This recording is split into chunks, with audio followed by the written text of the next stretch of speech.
No, but she was like watching it. I remember. Sorry, I'm saying too many stories about my daughter, but no, I'm apologizing to my daughter, not to you.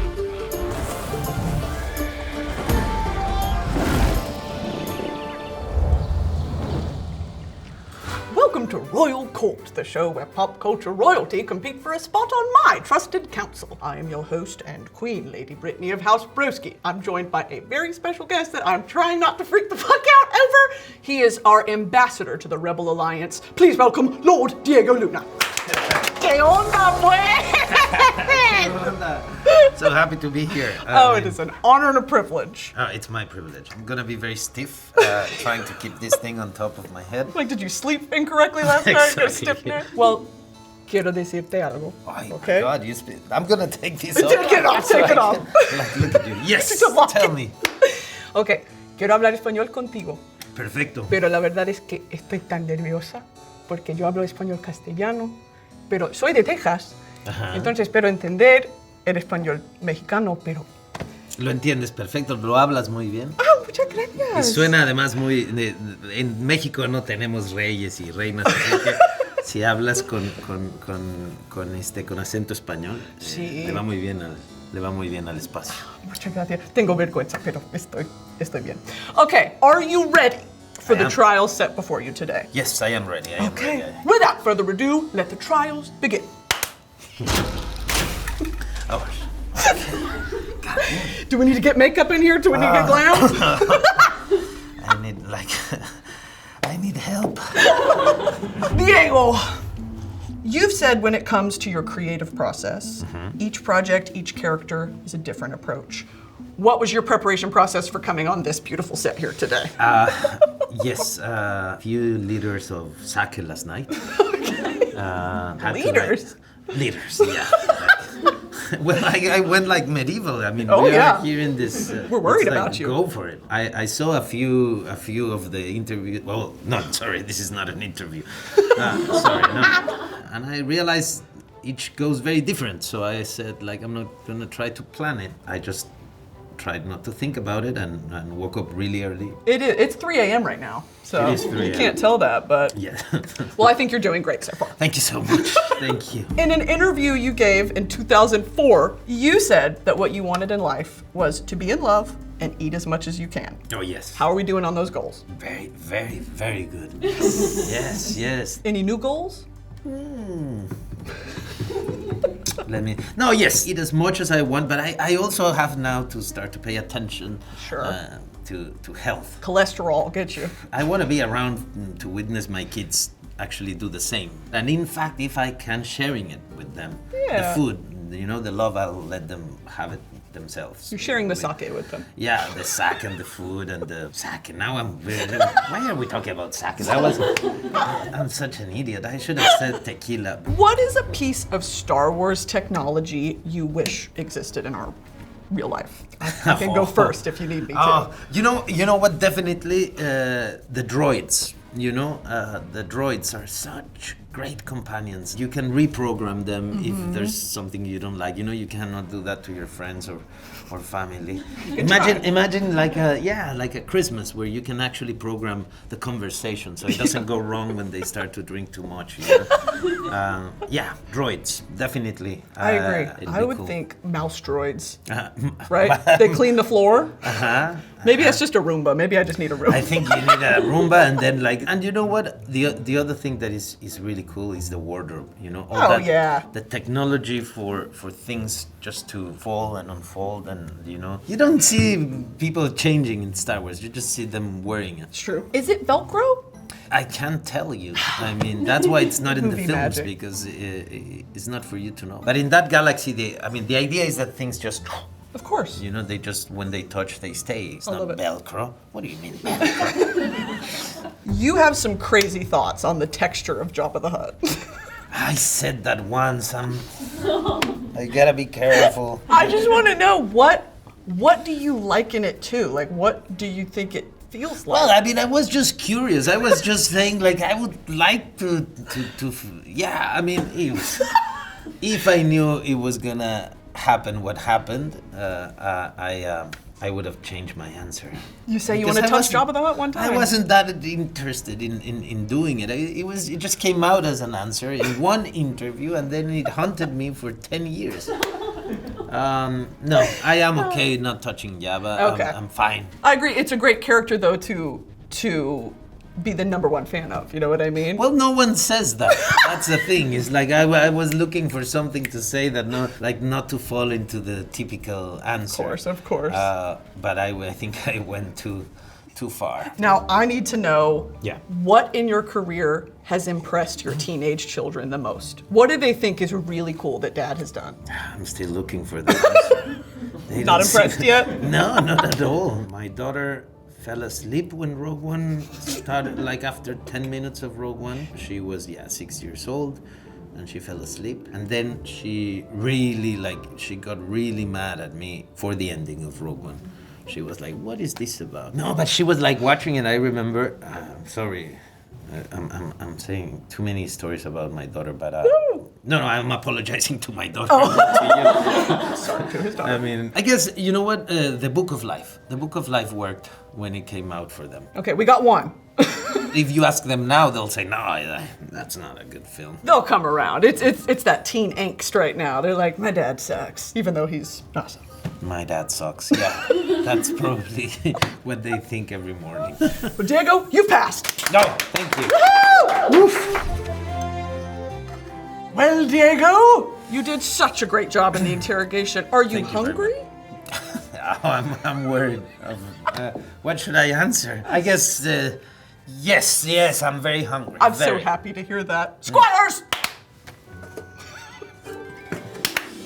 Now, what do you know about chicharrones? Well, there's different kind of chicharrones, but it's like the skin of pork, fried. And the point was, I guess, to use all you can of the pork. You know, this is not pork skin. Now it's done with, with Plastic. probably Pretty plastic. much. Yeah. Can you tell me what this is? Oh, Because it's shit. very nostalgic. I'll tell you. This is called gansito, and this is basically. There's a scene in Y Tu Mamá También where I had the great idea of eating one of these. And Alfonso, the director, had us do like 16 takes. Oh. You know, I needed a bucket, to keep going. I also decided, it'll be really cool if in the scene you see me eating the whole thing, if I actually finish it. Because in film, that people, like when they're eating, they give a bite and it lasts like for a minute, but they don't eat it. And there is a reason for that. And I didn't know the reason. You learned. So, oh God, it was painful. Now, we have to wash this down with a drink as well. Squires! Oh, jarritos.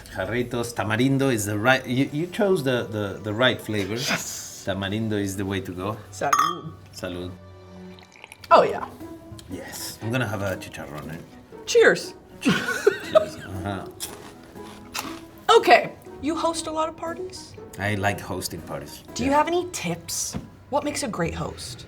Or a bad host? What makes a bad host? The one that, is already drinking when he's receiving the first guest, because, like, oh shit, he's not gonna be there at the end of the party. Right. So I guess a good host serves everyone a glass of wine or whatever you're offering first. I think, candles.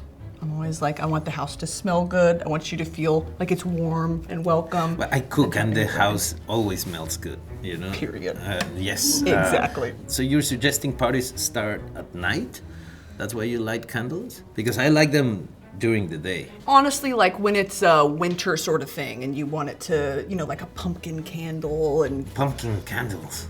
Pumpkin That's candles! not my type of... Maybe that's my culture. Yeah.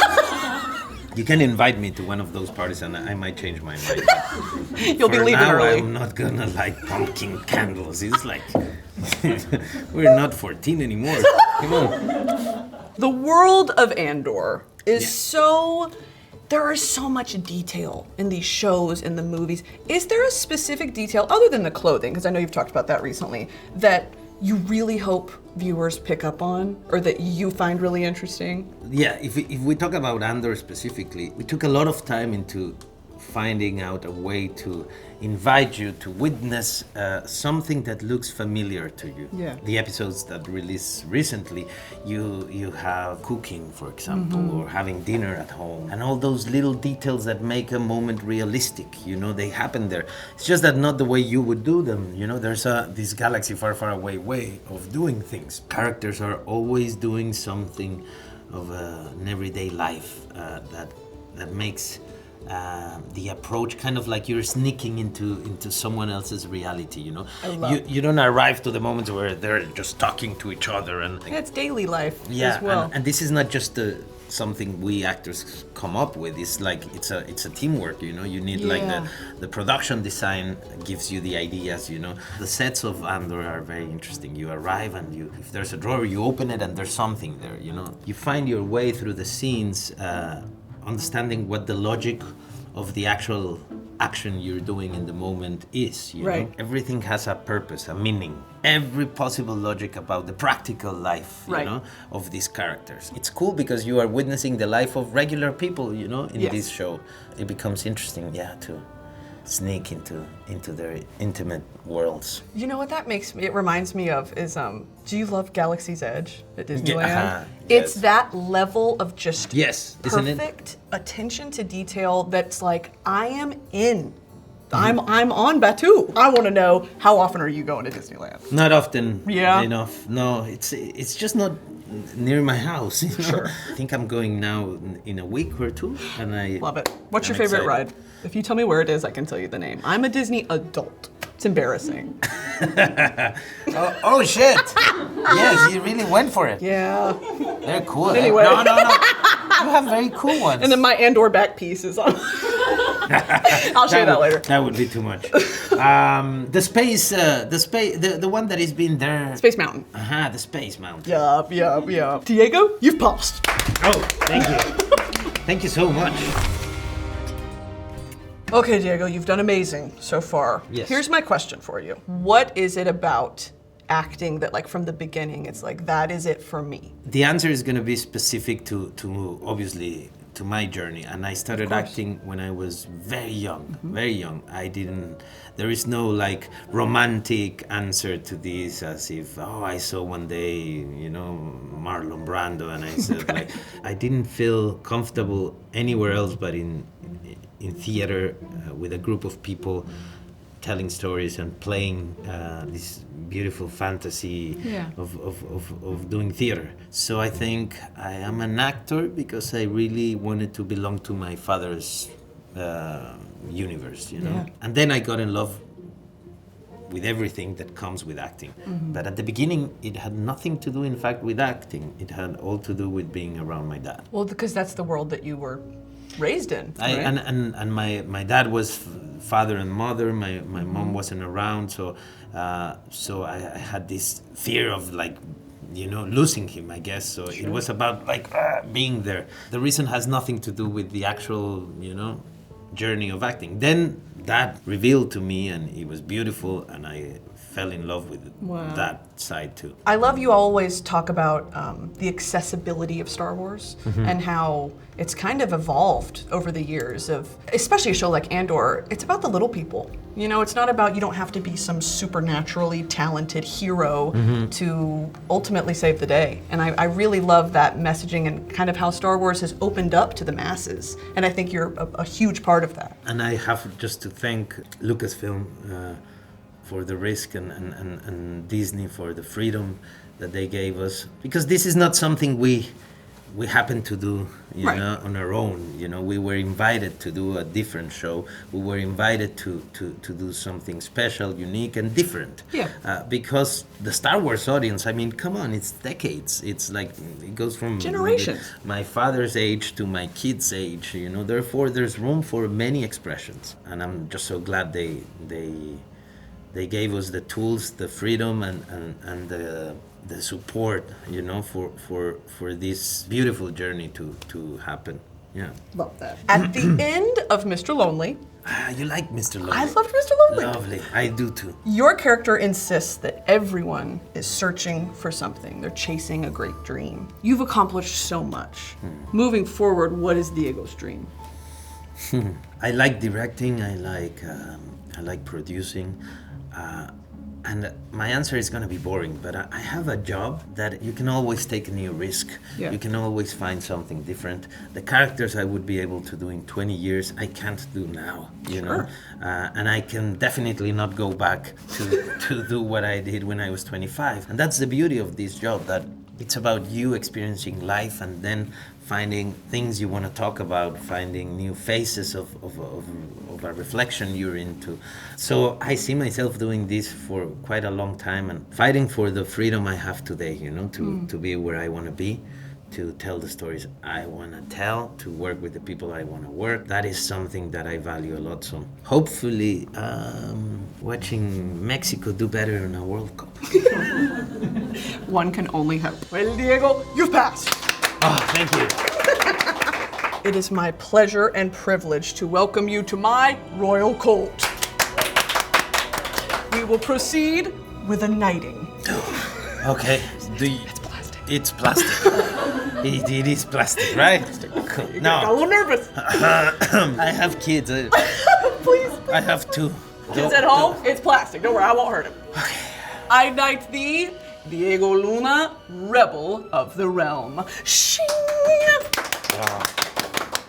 And Thank you so much. a parting gift for you. Oh, fantastic. Lovely.